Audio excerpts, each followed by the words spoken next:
कि महाराष्ट्र सरकार हमें डिटेल रिपोर्ट भेज दे। मोदी जी महाराष्ट्र के किसानों की मदद करने में जरा भी देर नहीं लगाएं। ये सब इसलिए हुआ है कि किसानों की चिंता करने वाली एक सरकार महाराष्ट्र के लोगों ने चुनकर लाई है। इसके लिए मैं बाद में बहुत डिटेल में बात करूंगा, परंतु सबसे पहले महाराष्ट्र के किसानों पर एक प्रकार से इंद्रदेव ने इस बार आफत भेजी है। 60 लाख हेक्टेयर से ज्यादा किसानों की भूमि और उनकी फसल बर्बाद हुई। वित्तीय वर्ष 25-26 में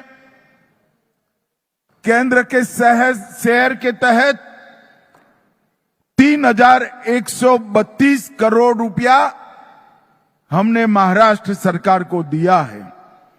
उसमें से वो जो 1,631 करोड़ रुपया था वो अप्रैल को ही दे देने का काम हमारे नेता नरेंद्र मोदी जी ने किया है। और महाराष्ट्र सरकार ने भी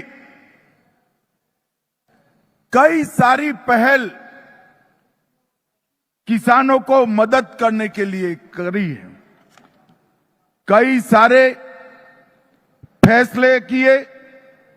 2215 करोड़ का राहत पैकेज दिया, जिससे 31 लाख से ज्यादा किसानों को मदद मिलेगी। 10,000 रुपया नकद और 35 किलो खाद्यान्न देने का भी महाराष्ट्र सरकार ने इनिशिएटिव लिया है। केवाईसी की शर्तों को एक बार के लिए थोड़ा रिलैक्स करा है। शॉर्ट टर्म फाइनेंस के ऋण को वसूली पर रोक लगाई। भू राजस्व और स्कूल की परीक्षा में भी छुट्टी देने का काम किया है। ये आपका महाराष्ट्र सरकार का त्रिमूर्ति जो है, देवेंद्र जी, एकनाथ शिंदे और अजित दादा, 3 में से एक भी बनिया नहीं है,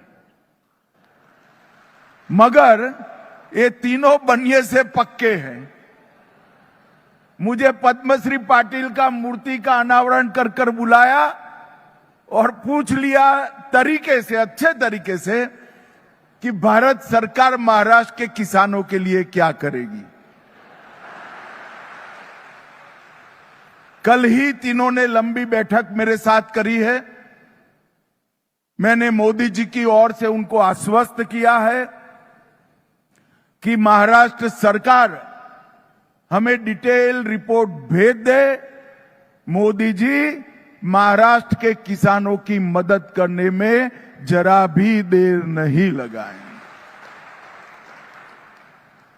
और मित्रों, ये सब इसलिए हुआ है कि किसानों की चिंता करने वाली एक सरकार महाराष्ट्र के लोगों ने चुनकर लाई है। हमारे एनडीए के सभी विधायक अपने 1 महीने का वेतन सीएम रिलीफ फंड में दिया है। अभी राधाकृष्ण विखे पाटिल जी ने शुगर मिल से भी घोषणा की और देवेंद्र जी की अपील को प्रतिसाद देने के लिए कई सारे ट्रस्ट भी आगे आए हैं। भाइयों बहनों, आज यहां मेरे आने का एकमात्र कारण है पद्मश्री डॉक्टर विठ्ठलराव विखे पाटिल और डॉक्टर बाला साहब विखे पाटिल के पुतले का, आदमकद से भी ऊंचे पुतले का अनावरण करना और उनको कार्य की अंजलि देना।